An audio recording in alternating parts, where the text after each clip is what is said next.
Em nome do Pai, do Filho e do Espírito Santo. Amém.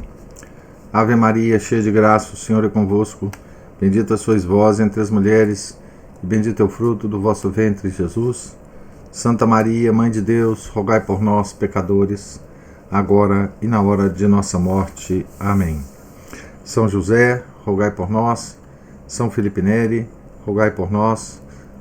Nossa Senhora de Fátima, rogai por nós. Em nome do Pai, do Filho e do Espírito Santo. Amém. Bom dia a todos. Nós estamos aqui na página 134 do livro O Diálogo, escrito por Santa Catarina de Sena. Item 18.2. A caminhada para o amor, amizade. Vês assim a que alturas chega o homem que atingiu o amor, amizade. Depois de ultrapassar o primeiro degrau, os pés de Cristo crucificado, atinge o segredo do coração, isto é, o segundo grau, conforme representei o corpo de meu filho. Item 12.1. Disse antes, no item 16.1, que os degraus figuravam as três faculdades: memória, intelecto e vontade. Agora mostro como significam também as três fases pelas quais passa o homem. Mas antes de ocupar-me do terceiro grau, que é o da boca de Cristo, quero explicar-te qual a caminhada para o amor, amizade. Como é vivido tal amor, o item seguinte, e quais são os sinais reveladores da sua presença. O item 18.4. Relativamente ao modo como se chega ao amor, amizade e filial, dá-se da seguinte maneira: com perseverança e esforço, chega ao amor interesseiro das consolações espirituais, no qual se compraz, olhando-me como algo útil para si mesmo. Tal é o roteiro de quem deseja chegar ao amor, amizade e filial. Este último é o amor perfeito. Com ele, alcança-se a herança do reino. O amor filial inclui o amor-amizade. Nesse sentido, se passa do amor-amizade ao amor filial. Mas qual é a estrada? Vou dizê-lo. Toda perfeição e virtude procede da caridade. A caridade alimenta-se da humildade. A humildade nasce do autoconhecimento e da vitória sobre o egoísmo da sensibilidade. Autoconhecimento é que nós não somos nada, né? Para se atingir o amor filial, é necessário, pois, perseverar na cela do autoconhecimento. Nesta cela, o homem conhecerá o meu perdão através do sangue de Cristo. Atrairá sobre si, pelo amor, a minha caridade. Procurará destruir em si toda má vontade espiritual e temporal. Fará como os apóstolos e Pedro, que depois da negação chorou. Era um pranto imperfeito, que imperfeito permaneceu durante os 40 dias que precederam a ascensão. Depois que Jesus subiu ao céu em sua humanidade, Pedro e os demais apóstolos fecharam-se no cenáculo, esperando a vinda do Espírito Santo, segundo a promessa feita por meu filho. Ali permaneceram com as portas fechadas, cheios de medo, como acontece a todo homem antes de chegar ao verdadeiro amor. Ficaram perseverantes na oração humilde e contínua, até receber a plenitude do Espírito Santo. Então, livres do temor, passaram a seguir e pregar Cristo crucificado. Então, Deus Pai aqui nos conta ou nos descreve uma coisa impressionante, né?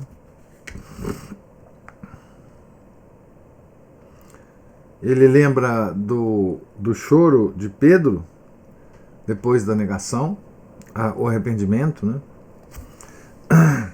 Mas faz a seguinte qualificação, né? Era um pranto imperfeito, que imperfeito permaneceu durante os 40 dias que precederam a ascensão. Então, ainda não era o amor filial, né? Pedro ainda não tinha o amor filial. Olha como é difícil, como é árduo o caminho da perfeição, né? Pedro, ele conviveu com o Nosso Senhor, viu todos os milagres, não é? Estava sendo preparado para ser o príncipe dos apóstolos, o primeiro papa, e mesmo depois disso tudo, da convivência, Nosso Senhor viveu na casa de Pedro, em Cafarnaum, né? Ele conviveu nos 3 anos de vida pública intimamente com Pedro. Ele sentia o amor que Nosso Senhor devotava a ele todos os dias, de manhã ao acordar, ao longo do dia, nas noites, nas caminhadas que ele fazia em várias cidades, né?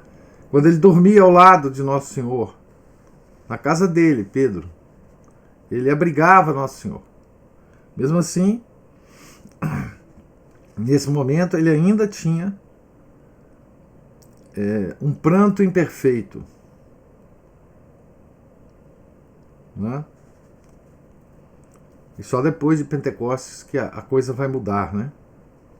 Também o homem que deseja atingir tal perfeição, por medo do castigo, começa a chorar depois de abandonar o pecado mortal, pelo arrependimento. Em seguida, eleva-se à consideração de minha misericórdia, e nisso encontra consolação e prazer. É algo ainda imperfeito, para que se encaminhe à perfeição após os, entre aspas, 40 dias, que são os 2 primeiros estados. Aos poucos vou me afastando da alma quanto às consolações, sem retirar-lhe a graça. Então,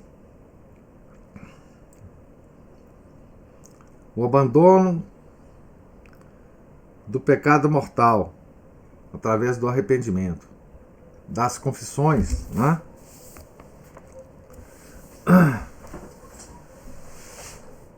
Ele diz, por medo do castigo, né? Essa é a primeira fase, né? Então, primeiro, o pecador se lembra da justiça de Deus, representada, obviamente, pelos castigos, pela danação no inferno, né? E aí Deus Pai diz, em seguida eleva-se à consideração de minha misericórdia. Primeiro a gente tem que lembrar da justiça de Deus, depois da misericórdia. Veja como é que as coisas estão hoje em dia de ponta cabeça, né? Hoje em dia, a tendência nossa é lembrar da misericórdia. Primeiro, né? Sem nos importar em satisfazer a justiça. Né? Quando você se afasta da confissão, do tribunal da penitência, né? Você fica cada vez mais preocupado com a misericórdia. Então, o caminho é o contrário. Você tem que se preocupar com a justiça primeiro, depois da misericórdia.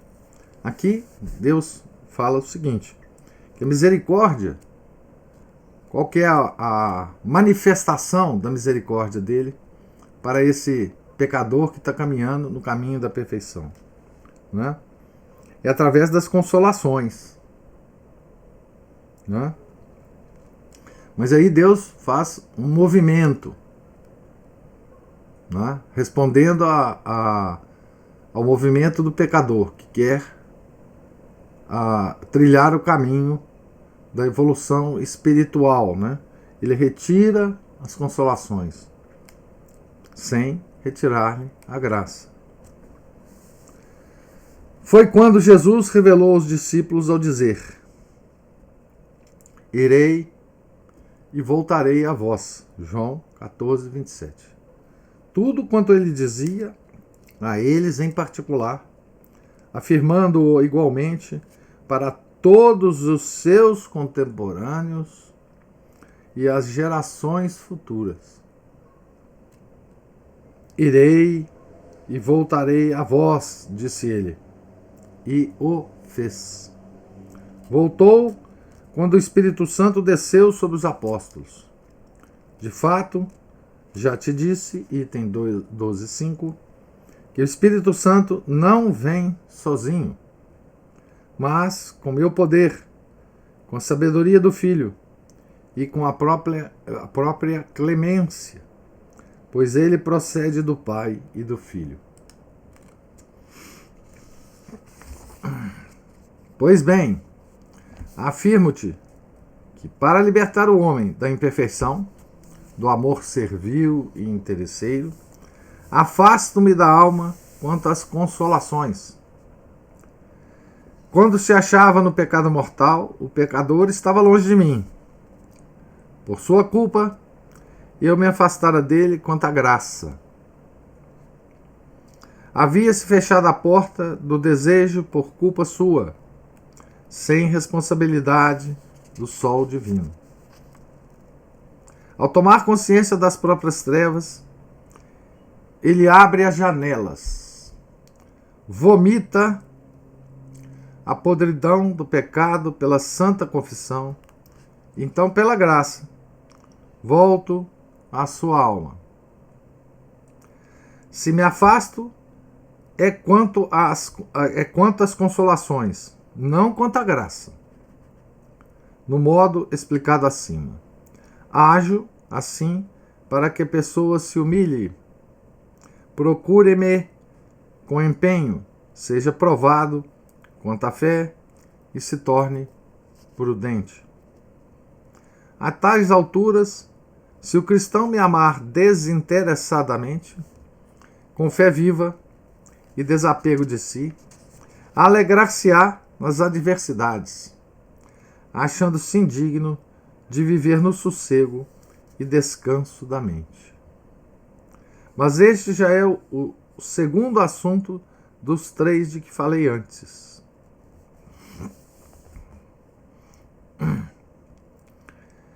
Item 18.3. Como se vive o amor-amizade?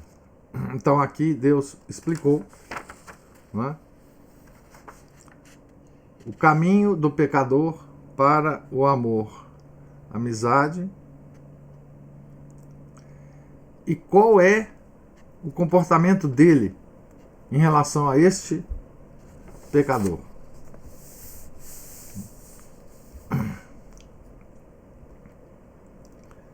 Item 18.3.1. A vigília de oração. Então, como se vive o amor e a amizade? Tem o item da vigília da oração, depois o desapego das consolações, se não me engano é isso. Desapego das consolações, que tem subitens, esse desapego das consolações. Depois os sinais da perfeição. Então vamos ver aqui, esse item é grande, vamos ver se a gente acaba ele hoje. A vigília da oração. Então Deus Pai vai falar sobre a oração aqui. Então vamos ver as instruções de Deus Pai sobre a oração. Eis o que faz a pessoa que chegou ao amor e amizade. Ao perceber que me ausentei relativamente às consolações, não cai em desânimo. Persevera humildemente no esforço pelo autoconhecimento, certa de que o Espírito Santo virá, como o espera, sem ociosidade, em contínua vigília de oração. Será uma vigília exterior e interna, no sentido de que a inteligência não se feche, mas reflete sob a luz da fé. Assim a pessoa evita as distrações do coração, as distrações da vontade. Medita sobre a bondade do meu amor. Compreende que nada mais desejo que sua santificação. Disso é garantia o sangue de meu filho. Com o pensamento está vigilante no conhecimento de mim e de si, a alma ora continuamente. É a oração contínua. A oração da vontade, santa e boa.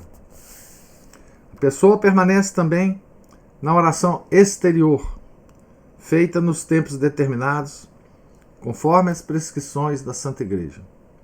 Tal é o comportamento do homem, que da imperfeição chegou à perfeição. O homem perfeito está em oração contínua, independente do que ele esteja fazendo, né? Oração contínua interna. Independente do que ele está fazendo ao longo do dia, né? Independente dos deveres de Estado. E também oração exterior, né? Que é a disciplina de oração nossa ao longo do dia. Como prescreve a Igreja. No caso de religiosos, o breviário, né? Os religiosos são obrigados a rezar o breviário, né? Tanto os padres seculares quanto os monges. Todo padre é obrigado, sob pecado mortal, de rezar o breviário. Quantos fazem isso hoje, ninguém pode saber, né?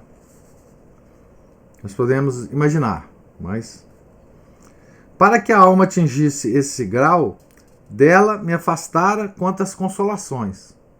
Olha como é que ele está batendo nessa tecla de se afastar deste que está no caminho da perfeição, quantas consolações. Outro motivo da ausência dessas consolações é este: para que o homem, vendo-se na secura, sofra, perceba a própria debilidade, instabilidade e falta de perseverança. Em outras palavras, veja e conheça o próprio defeito. Descubra em si a raiz do egoísmo. É para que a pessoa se conheça e se supere. Suba à cadeira da própria consciência. Corrija todo sentimento falso. Destrua as raízes do egoísmo com o desapego de si e o amor pelo bem. É bom que compreendas o seguinte: qualquer imperfeição e perfeição são adquiridas e manifestas, seja em mim como no próximo. Compreendem-no os simples, que muito amam as pessoas no espírito. Se acolhem o amor por mim desinteressadamente, desinteressadamente também amam o próximo. Pode-se comparar a uma vasilha retirada cheia de uma fonte. Se alguém dela beber, ficará vazia. Mas se alguém, enquanto bebe, a conserva na fonte, jamais se esvaziará, estará sempre cheia. Assim, o amor humano e espiritual pelo próximo deve realizar-se em mim, sem outros interesses. Aqui tem uma metáfora muito interessante que é uma realidade espiritual que no Evangelho é representado por uma outra metáfora, que é a metáfora da videira e do galho da videira ligado ao tronco, né? Está ligado à fonte, né? E o destino desse galho, quando ele se desliga do tronco, ele seca e morre, né? Então essa vasilha que desligada da fonte vai se esvaziando, né? Essa é a metáfora usada numa outra leitura quaresmal que nós fizemos, do livro do Dom Chutar, né? Que é a alma de todo apostolado, né?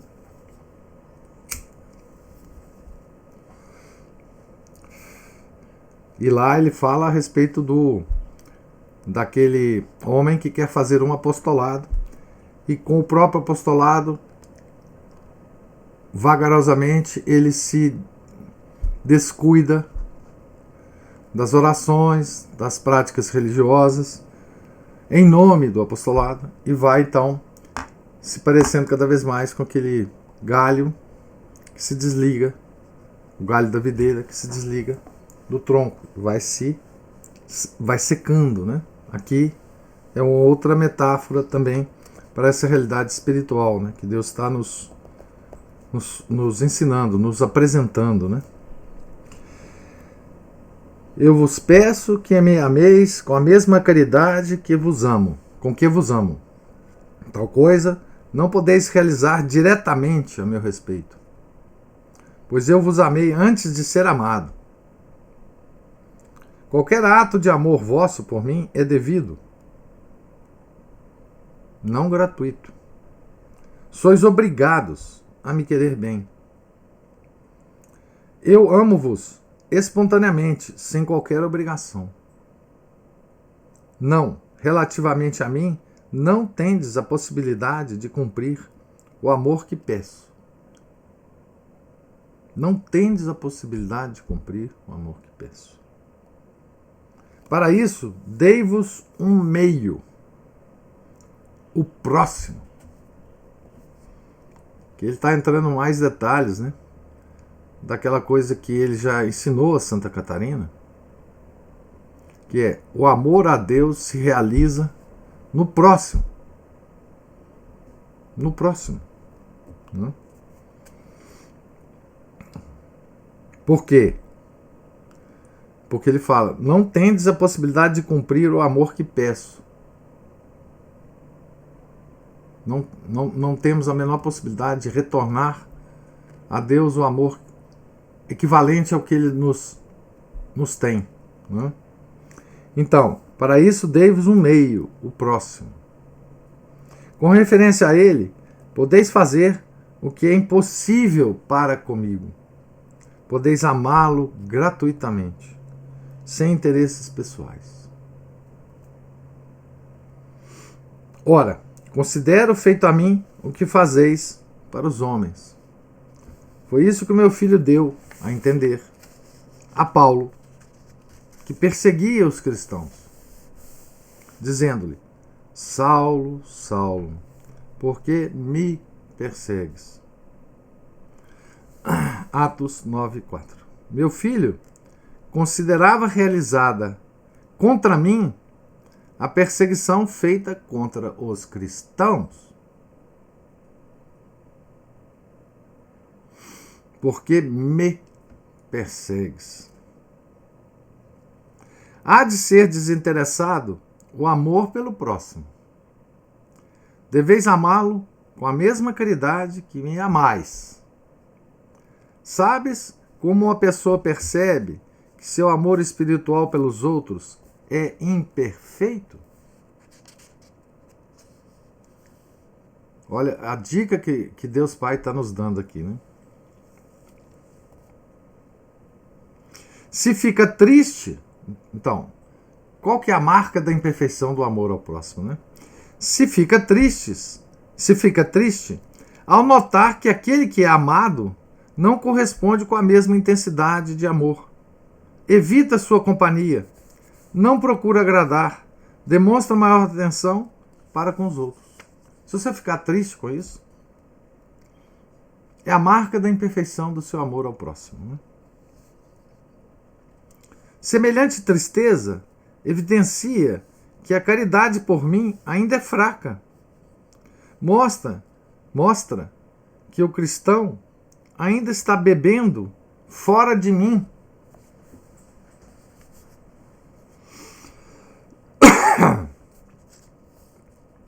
Bebendo no sentido da vasilha, né? Fora de mim, a vasilha está separada da fonte, né? Mesmo que seu amor provenha da minha caridade. Quando o amor para comigo é imperfeita se mostra a caridade para com o próximo espiritualmente amado. A razão de tudo é o egoísmo, cuja raiz ainda não foi arrancada. E eu permito essas coisas para que o cristão reconheça sua imperfeição. A ausência de consolações acontece para que o homem se feche na cela do autoconhecimento. Isso é uma expressão muito característica de Santa Catarina. Cela do autoconhecimento. Lugar onde se adquire a perfeição. Quando retorno com as consolações, darei maior luz e conhecimento da verdade, de modo que considerará como uma graça poder destruir o egoísmo.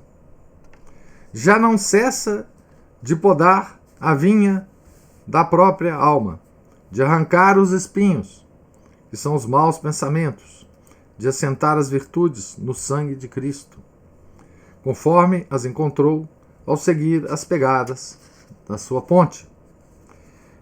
Acima já ensinei, item 12.3, se bem recordas, que as pedras da ponte mensagem de Cristo eram as suas virtudes, cimentadas com sangue, pois é do sangue que elas retiram a vida. Quando o homem penetra e caminha na mensagem de Cristo, passa a amar a virtude e odiar o pecado com grande perseverança. Separa-se inteiramente da mundaneidade e fecha-se na cela do autoconhecimento. Por que se fecha? Porque conhece a própria imperfeição. Também pelo desejo de atingir o amor desinteressado e livre, pois sabe perfeitamente que não há outro modo de consegui-lo. Desse modo, espera com fé viva meu retorno com maior infusão de graça. Fecha-se na cela do autoconhecimento.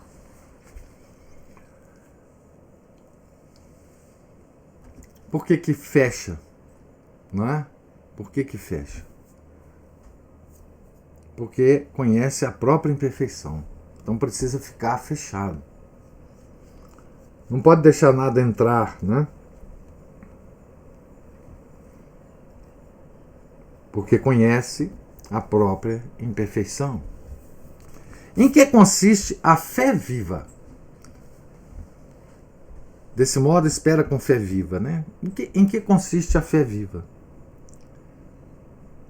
Consiste na prática perseverante das virtudes, em não voltar atrás por motivo algum, em não deixar a oração jamais, exceto por obediência ou caridade, pois nenhuma outra razão existe. Então, olha como é que a nossa religião é prática, né? Não tem nada de subjetivo na nossa religião. Em que consiste a fé viva? Essa expressão aparece de vez em quando, inclusive no modernismo, né?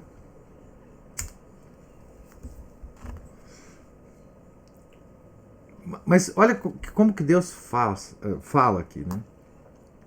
Em que consiste a fé viva? Não é você pensar que tem fé. Não é você subjetivamente se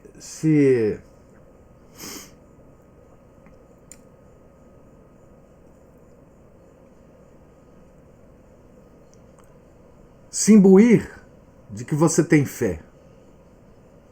Não tem nada de subjetivo nisso, né? Como é que a gente demonstra para Deus a nossa fé viva?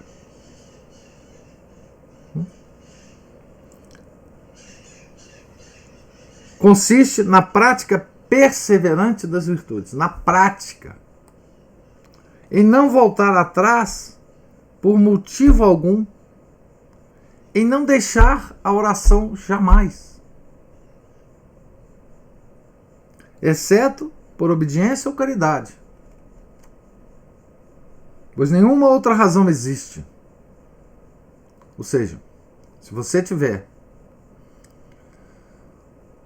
que fazer caridade e por isso deixar a sua disciplina de oração, sim, faça isso, mas por nada mais. Então, nós demonstramos a fé viva para Deus por uma prática diária, né? Não é por considerações teológicas, subjetivas. Não, eu estou sentindo agora uma fé tão grande que eu nem preciso rezar. Né? Não tem sentimento aqui algum. Tem prática. Prática perseverante das virtudes.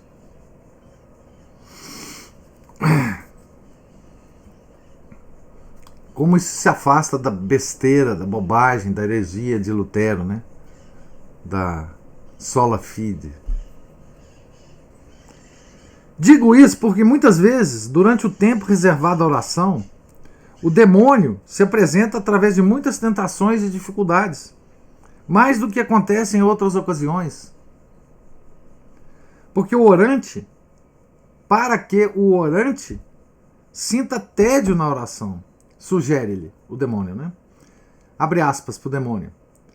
Tua súplica para nada serve, pois quando oras, não deverias pensar ou preocupar senão com aquilo que dizes. Fecha aspas. Sua intenção é cansar a pessoa, confundi-la e fazer com que abandone o exercício da oração. No entanto, a prece é a arma com que o homem se defende de todos os inimigos, se realizada com amor, espontaneamente e fé.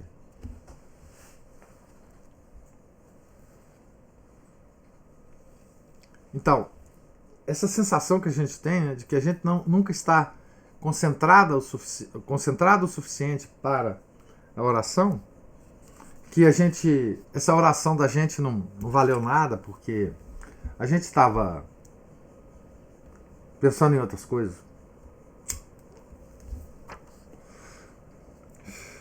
E se a gente desiste por isso, né, isso mostra que a gente não está perseverante. Né? Perseverança na oração é simplesmente fazer a oração independente de qualquer estado mental que a gente tem. qualquer sentimento que a gente desenvolva durante a oração. Nós temos que manter uma indiferença a essas coisas na oração, né? E continuar a fazer. Tentar retornar com a nossa mente. Nunca deixar de fazê-la. Porque nós estamos desatentos ou, sei lá, sem vontade. Filha querida, convence-te de que é na oração contínua, fiel e perseverante, que todas as virtudes são adquiridas.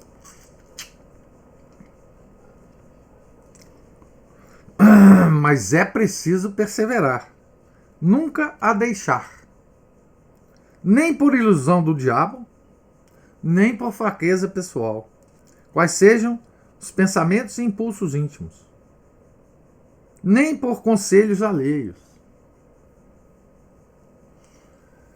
Conselhos alheios. Então, desatenção na oração, todos nós temos. Isso não é motivo para abandonar a oração. Não é motivo. E conselhos alheios. Quantas pessoas vocês já viram hoje nas redes sociais com regras para como rezar o terço, como fazer isso, como fazer aquilo, como você tem que ter tais e tais condições externas para você rezar, o que é rezar bem. Quantas pessoas tem, hoje em dia tem especialistas aí, tem coaching de como fazer orações, né? Como se a igreja não estivesse nos ensinando isso há séculos, né? Conselhos alheios. O demônio frequentemente se põe nos lábios das pessoas, levando-as a afirmativas que destroem a oração. Tudo isso há de ser vencido perseverantemente.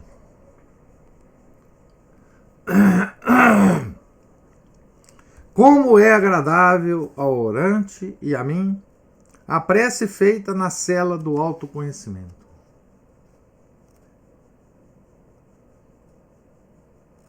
Ali o homem crê e ama na abundância do meu amor, que em meu filho tornou-se visível e provada no sangue. Sangue que inebria a alma, reveste-a com chamas do amor divino, eucaristicamente a alimenta.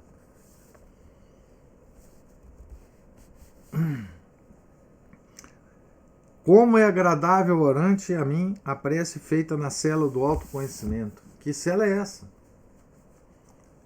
Aquela cela que está escrita na parede, que nós não somos nada e que tudo que nós somos, nós temos de agradecer a Deus.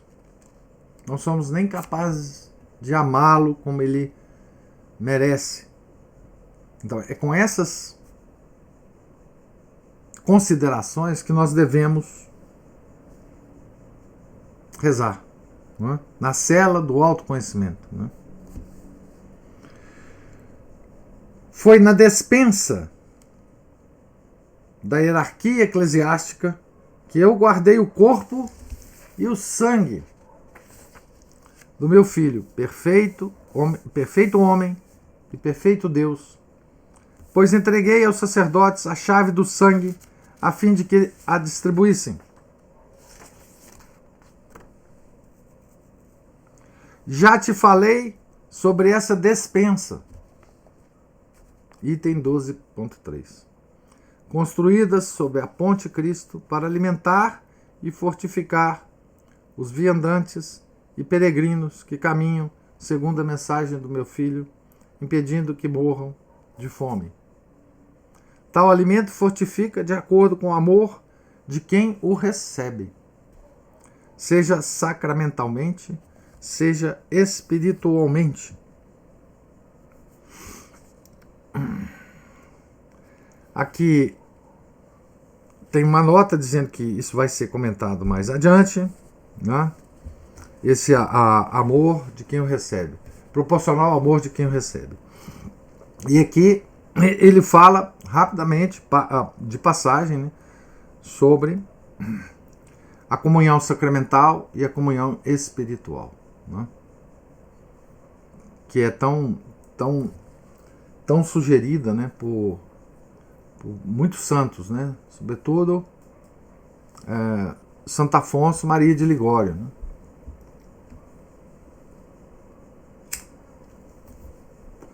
Ele dá inclusive uma forma bonita da comunhão, né, espiritual, e fala muito das suas vantagens, né, de fazermos ao longo do dia essa comunhão espiritual, né. Sacramentalmente, na comunhão eucarística. Espiritualmente, ao se comungar pelo desejo da Eucaristia, ou meditando-se a paixão de Cristo crucificado.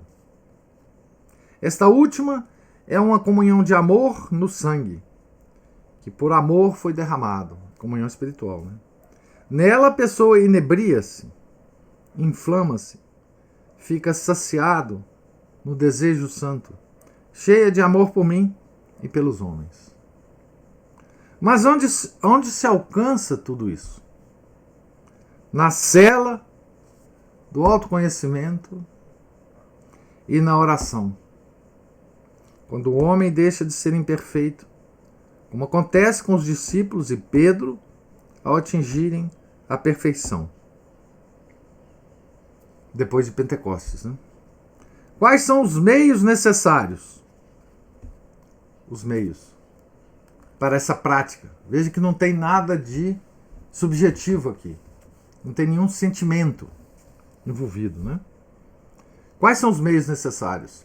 A perseverança e a fé. Essas duas coisas andam juntas, né? Certo?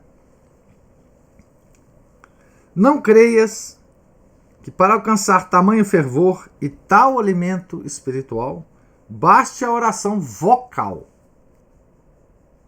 Muitos pensam que seja assim. Sua oração é constituída mais de palavras que de amor. Na oração vocal, né? O terço, né? Parece que a nada mais aspiram que recitar salmos e pais nossos. Muitos salmos e pais nossos. Veja, aqui, nesse momento da história do homem, né, o terço ainda não tinha sido revelado por Deus, né? Ele será revelado. Será que não? Deixa eu ver. Não, já tinha, né? Já tinha, por São Domingos, né? Já tinha sido revelado, sim. Recitar muitos salmos e pais nossos, e pai nossos. Quando atingem um determinado número de salmos, o texto nasceu da salmodia, né? Dos 150 salmos, né? Historicamente, o rosário, né? São 150 Ave Marias, cada uma relacionada com cada um dos 150 salmos, né? Então, na época, a prática mais comum era a recitação de salmos, né?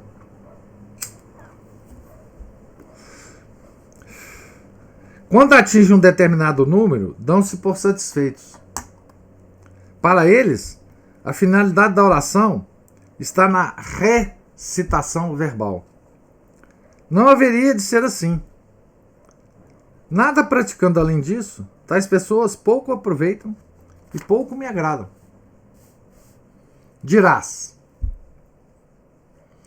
abre aspas, é preciso então abandonar tal oração, mesmo que nem todos pareçam atraídos pela oração mental? Fecha aspas. Não, mas é preciso progredir.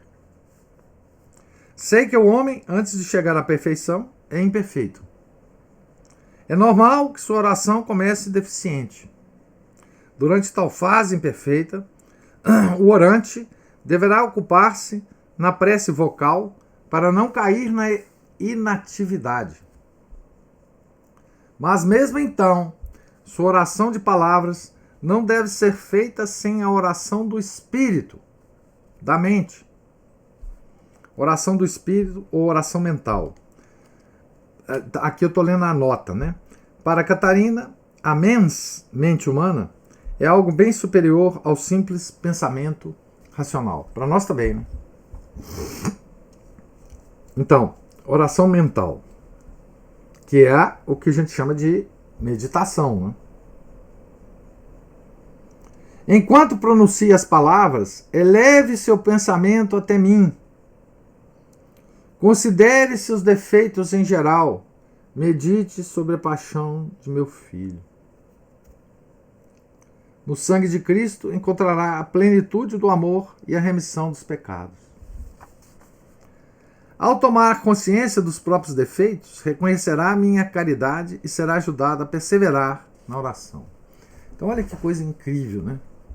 Deus está nos dando, Deus Pai está nos dando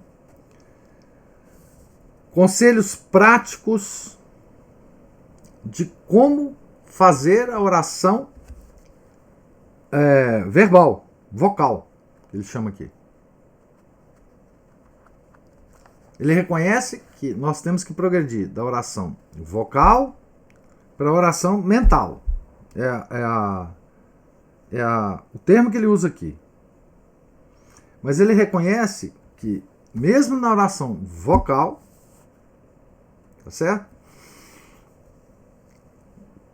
Nós temos que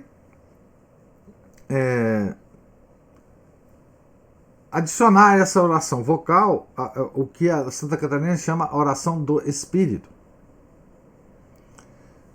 E é por isso que o terço é uma combinação da oração vocal com a oração mental. Em cada dezena há uma sugestão de oração mental, de meditação sobre o mistério da dezena. O mistério da dezena. Né? Então, aqui ele fala, né? O que nós devemos? Eleve o seu pensamento até mim. Considere seus defeitos em geral. Medite sobre a paixão de meu filho. É isso que o texto nos faz fazer, né? Nos sugere, nos induz a fazer. Por causa de cada um dos mistérios, né, do texto. É uma oração mista, né? O texto é uma oração mista. Por isso que Nossa Senhora insiste tanto, né, em Fátima, no terço, né?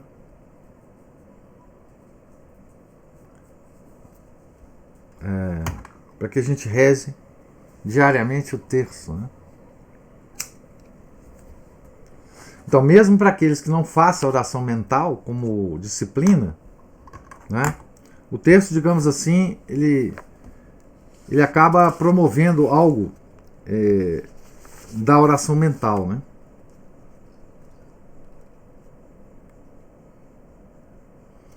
Eu vou parar por aqui, porque não vai dar pra gente acabar esse item. Esse item é longo, tá certo? Eu vou parar aqui no segundo parágrafo, né? Na verdade, no primeiro parágrafo da página 141. Ele vai continuar aqui. Amanhã eu retorno esse último parágrafo pra gente continuar. O último parágrafo que eu li hoje, pra gente continuar então a leitura, porque não dará pra gente ler isso tudo e comentar. São 2 páginas, quase 3 páginas aqui, né? Então, nesse item, não é? Deus está falando para nós de como é que ele acha que nós devemos fazer as orações, né? Isso é de uma importância, de uma riqueza e de uma... Quer dizer, esse item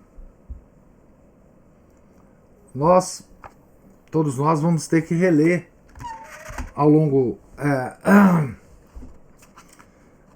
ou dessa quaresma, ou reler sempre, né, esse item para ver como é que Deus quer que a gente reze.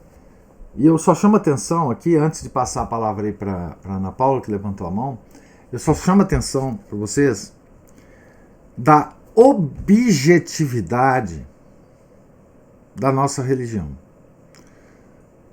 Quer dizer, a nossa religião é prática. Ela não tem nada de subjetivo. Nada de subjetivo.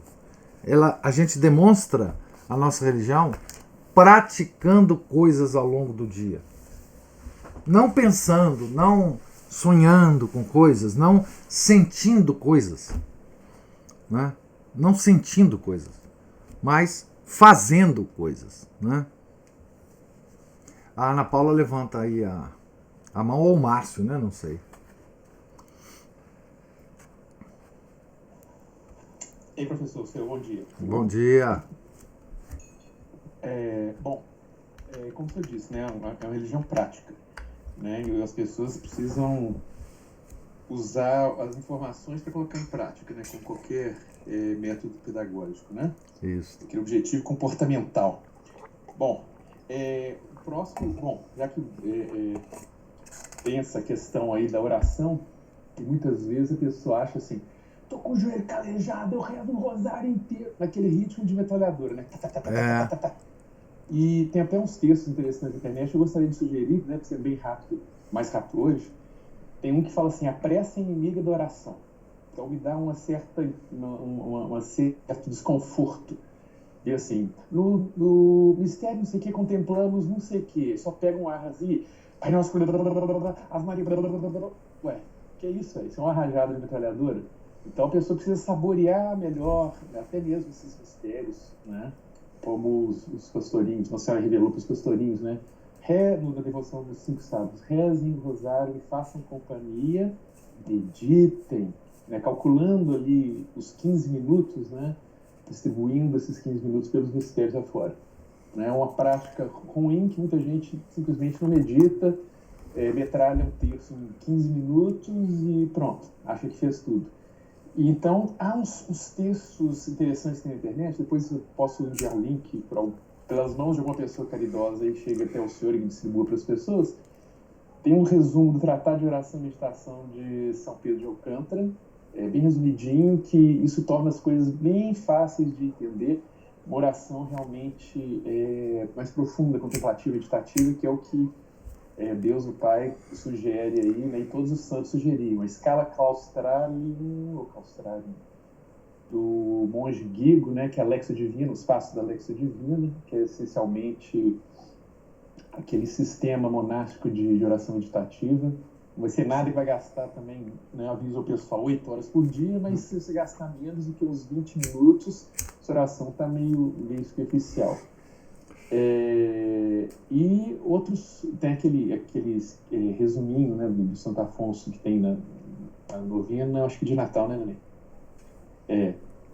Tem ele também já disponibilizado na internet. Depois eu pego os links e envio para eu distribuir para o pessoal, porque muitas vezes o pessoal está com o joelho calejado e é como dizia não sei se São João Damasceno, né? Reza-se como se, ora-se como se vive, vive-se como se ora. Se a sua vida não está boa, sua oração está ruim.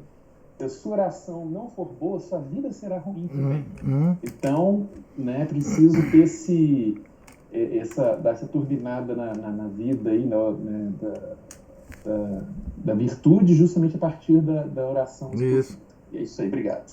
Muito bom. Passa para a Ana Paula aí os textos que eu divulgo lá na associação. Muito importante isso. E tem também o texto inicial das meditações de Santo Afonso para todos os dias do ano, que também dá as dicas lá de como fazer essa meditação, né? A oração mental da igreja. Então, a gente precisa se convencer de que nós temos que dar um passo além, né, da oração do texto, que é importantíssima, nunca podemos esquecer, né? Mas essa oração mental, ela, digamos assim, é a oração de quem está desejando a perfeição, né? Desejando a perfeição. Agora, em relação a rezar rápido, né? A essas práticas de a pessoa reza o texto em 10 minutos, né? É muito interessante porque o São Luís Grignon Marinho de Montfort, ele tem uma observação muito interessante em algum livro dele sobre o Rosário. Ele diz o seguinte: a gente tem que rezar a Ave Maria, o Pai Nosso no Rosário, como se a gente estivesse conversando com outra pessoa. Então, o ritmo da nossa oração, ela tem que ser o ritmo de uma conversa. Não é? Então, para você saber qual é o ritmo que você tem que rezar uma Ave Maria, cheia de graça, você tem que perceber que você está conversando com outra pessoa. Então você tem que falar no ritmo em que você conversa com outra pessoa. Você não pode debulhar as coisas como se as palavras fossem atropelando umas às outras, né? Para você rezar rápido. Não é? Porque a questão aqui é essa. Não é pegar o texto e rezar em 10 minutos. Então, me parece que digamos assim, esse conselho de São Luís é muito bom para a gente. Né? A gente tem que... o ritmo da nossa oração, por exemplo, do texto, né, tem que ser o ritmo de que a gente está falando para Nossa Senhora, Nosso Senhor, que é uma outra pessoa que está do nosso lado, ele tem que entender as palavras que a gente está falando, né? Então tem que ter um certo ritmo, né? Então me parece que essa é uma sugestão interessante. Ana Paula ou Márcio levantaram a mão aí. Agora sou eu mesmo. É que tem uma partezinha, um parágrafo aqui atrás, na página 138, que me fez lembrar de uma situação. Tá escrito, a frase começa assim: se fica triste ao notar que aquele que é amado não corresponde com a mesma intensidade de amor. Aí você evita a sua companhia, não procura agradar, etc. E aí eu fiquei pensando, porque ao falar o amado aqui, eu pensei assim, no próximo, não que seja um ser dos meus amores mesmo, mas assim, vamos ver se eu me faço entender. Por exemplo, eu tenho uma antipatia quando eu cumprimento alguém, dou um bom dia, a pessoa não retribui, ou eu entro, né, que você entra no elevador, assim, cumprimenta o assessorista, não fala nada. Você está no caixa do sacolão, você fala muito obrigada, a pessoa não fala nada. E aí eu fiquei pensando, e isso aconteceu essa semana, por isso que eu lembrei, que eu estava justamente no caixa do sacolão, falei obrigada para a moça. Primeiro eu falei bom dia, ela não respondeu, depois eu falei obrigada, ela não respondeu. E eu fico injuriada com o negócio. E o primeiro pensamento que veio à minha cabeça é assim, então tá bom, também eu não vou cumprimentar mais, também eu não vou agradecer, igual o menino pirracento. Mas depois eu pensei assim, aí me veio na cabeça assim, Paulo, faça isso como quem... Sabe quando você dá um dinheiro para um mendigo e fica pensando, será que ele não vai comprar droga? Será que ele não vai entrar no boteco e comprar uma pinga? Então eu falei para mim mesma, faz com o mesmo espírito, entendeu? Pense que você está fazendo a sua parte, a do outro cabe ao outro. Entendeu? E veja, a gente não sabe como é que esse cumprimento seu calou na alma da pessoa, né? Às vezes fez um bem danado para ela. Ela só não soube se expressar com relação a você, né? E isso é muito interessante porque o que está agindo assim, eu faço a mesma coisa, tenho os mesmos sentimentos que você.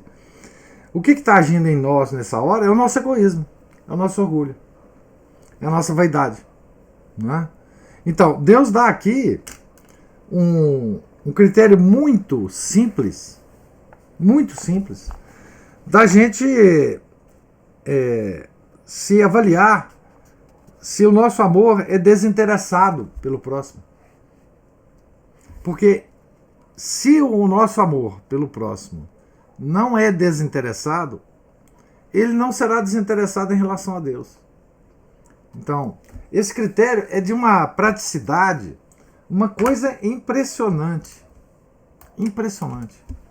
O critério é muito prático, né?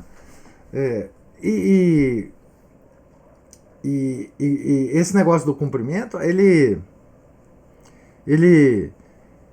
pode ser estendido a muitas coisas da nossa vida, né? Quando você quer ajudar uma pessoa, faz assim um longa palestra para ela sobre coisas elevadas e ela simplesmente manda você plantar batata. É a mesma coisa. E você sai injuriado com o negócio, né? Você fala, nossa senhora, meu Deus, eu preparei tanto para falar para essa pessoa, eu estou tão preocupado com ela, eu quero tanto a salvação dela, eu preparei aqui um discurso maravilhoso, citei várias santos, e a pessoa deu de ombro. É a mesma coisa, você sai injuriado, né? Então, essas demonstrações e a reação que a gente tem a elas mostra o quão desinteressado é o nosso amor pelo próximo e, portanto, para com Deus, né? Então, assim, a maior parte das irritações que a gente tem com as pessoas, ela vem do nosso orgulho, da nossa vaidade, do nosso egoísmo. Por isso que impaciência é uma reação que a gente tem muito negativa, porque a impaciência é exatamente essa reação do nosso orgulho para com as coisas e pessoas e circunstâncias que acontecem na nossa vida, né? A gente não está ainda entendendo qual que é o papel que nós temos que ter em relação ao destino que Deus quer nos dar, né? As coisas que Ele preparou para nós ao longo da vida, né? Então, todas essas reações mostram o quão imperfeitos nós somos, né? E nos ajuda, usando aqui a expressão da Santa Catarina, né? Nos ajuda a voltarmos-nos para a cela do autoconhecimento e considerar essas coisas, né? Nos ajuda, por exemplo, a fazer o exame de consciência diário que a gente tem, né? Quantas vezes a gente ficou impaciente, né? O Felipe está assim, eu também fico injuriado na fila do supermercado quando o caixa não responde ao meu bom dia. Pois é. Agora imagina a vida dessa pessoa, imagina as circunstâncias dessa pessoa, não é? A gente nunca faz isso, eu também não. Mas imagina as condições da vida dela, enfim, quantos bons dias ela tem que dar ao longo do dia para as pessoas que chegam lá. Imagina que elas, né? A gente nunca imagina isso, né? Mas isso mostra mais o nosso estado de alma do que o da pessoa, né?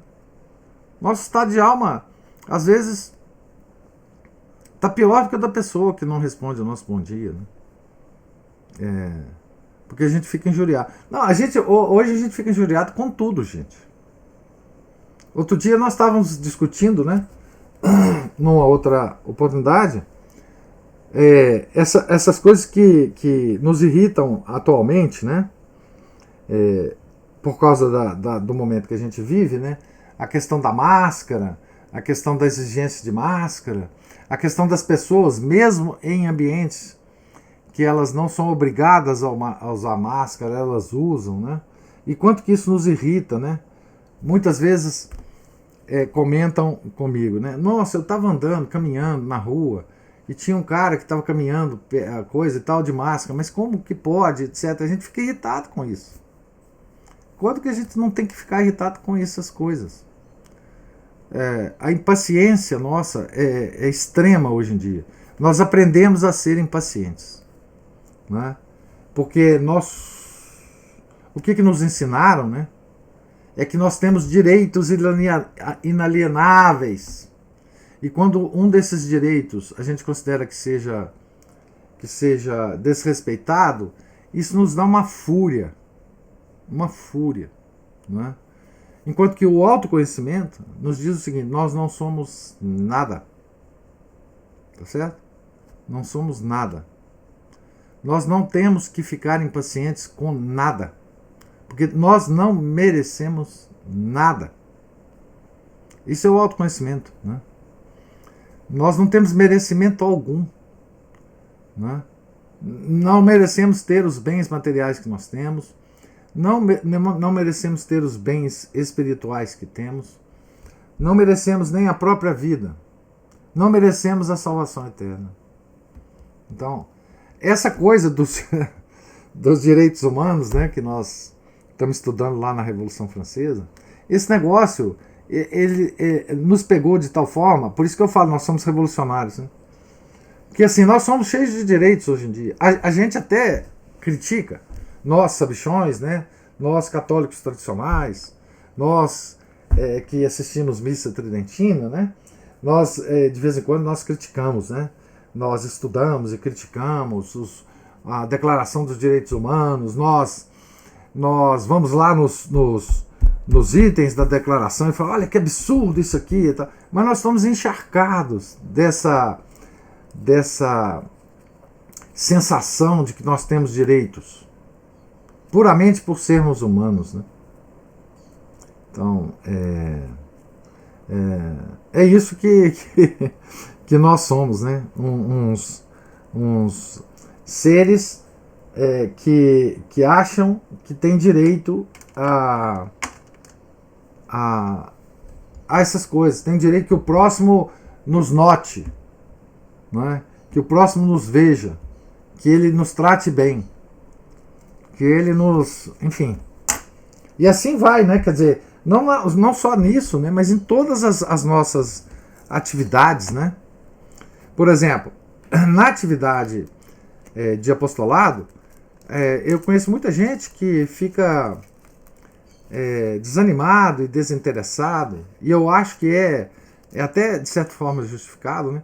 Quando ele tenta fazer digamos, um apostolado, e as pessoas não dão devido valor àquilo o devido valor que ele pensa que tem, né? Aquele esforço que ele faz, né? Mas isso é tudo uma besteira, porque ninguém tem obrigação de dar valor ao que você faz, tá certo? Você não faz, ou você não deve fazer por esse valor pretenso que as pessoas vão achar de você e tal. Então, tudo isso é o egoísmo, né? Tudo isso são os nossos defeitos, né? É uma pena, né? E é uma coisa lastimável, é uma tristeza muito grande quando a gente nota que a gente tem esse defeito tão horrível, né? De orgulho, né? De ficar chateado com as pessoas porque elas não nos dão a atenção que a gente acha que merece, né? Nós não merecemos nada, não é? Enfim, eu não sei que santo que foi, eu acho que até foi São João Bosco, eu não sei se foi São João Bosco, mas tem uma história de um santo muito interessante, que ele estava pedindo, ele estava andando na rua e pedindo, batendo nas casas, pedindo contribuições para uma obra de caridade que ele estava fazendo. E numa determinada casa ele chegou e a pessoa tratou ele muito mal. Cuspiu na cara dele, inclusive, e tal. E ele recebeu a cusparada e disse para a pessoa: olha, tudo bem,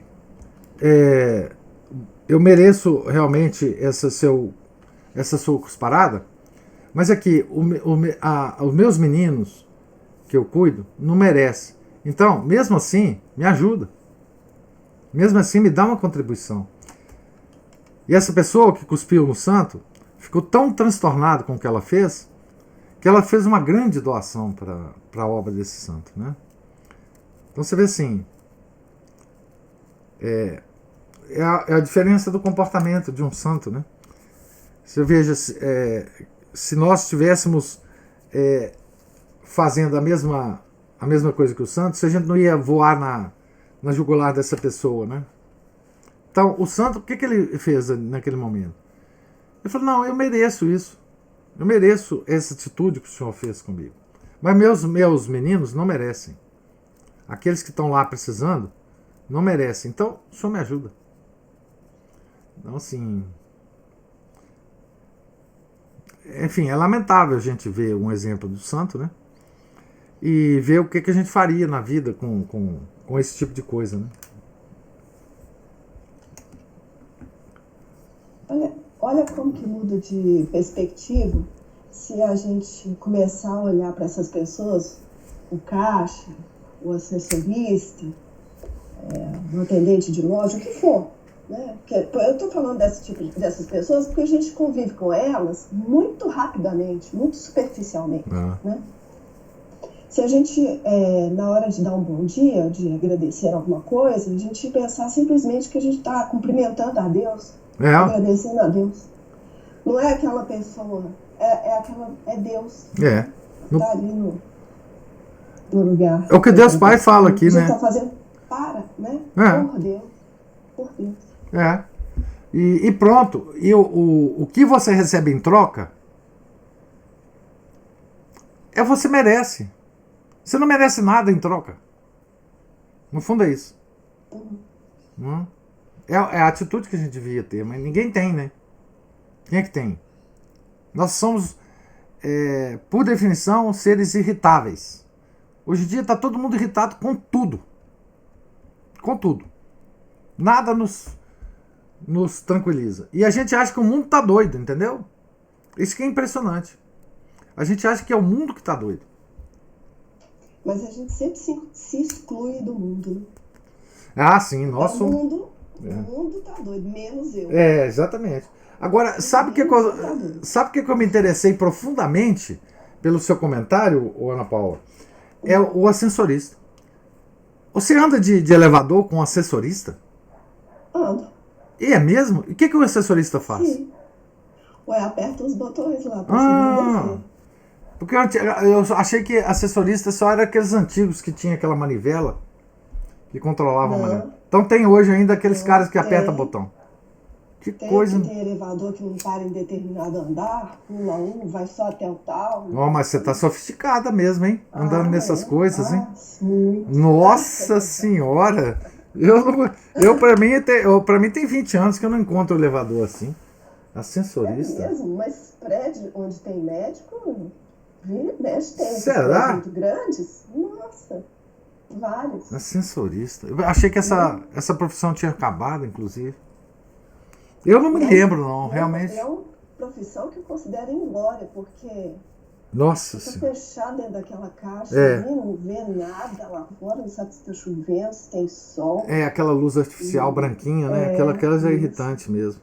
Nossa, coitado dos assessoristas. Está lendo, nem nada, porque se tivesse alguma coisa que pudesse fazer enquanto aperta aqueles botões. Pois imagina a vida dessa pessoa, né? Imagina o quão irritada ela fica ao longo do dia. Você chega à tarde pro cara, o cara tá com vontade de matar os caras que entram no elevador. Coisa triste mesmo. Então, gente, nós estamos aqui na página 141, no meio, infelizmente tive que parar no meio hoje, né? Dessa grande palestra que Deus está dando aqui a Santa Catarina sobre a oração. Continuaremos amanhã, se Deus quiser, né? Porque a oração é uma forma de se viver o amor, a amizade a Deus, né? Tá certo? Desinteressado, né? O amor desinteressado. Então, fiquem todos com Deus. Deus lhes pague a presença, paciência, as observações, a participação. Tenham todos um santo dia. Fiquem com Deus. Em nome do Pai, do Filho, do Espírito Santo. Amém. Ave Maria, cheia de graça, o Senhor é convosco. Bendita sois vós entre as mulheres, e bendito é o fruto do vosso ventre, Jesus. Santa Maria, Mãe de Deus, rogai por nós, pecadores, agora e na hora de nossa morte. Amém. São José, rogai por nós. Santa Catarina de Sena, rogai por nós. São Felipe Neri, rogai por nós. Nossa Senhora de Fátima, rogai por nós. Em nome do Pai, do Filho e do Espírito Santo. Amém.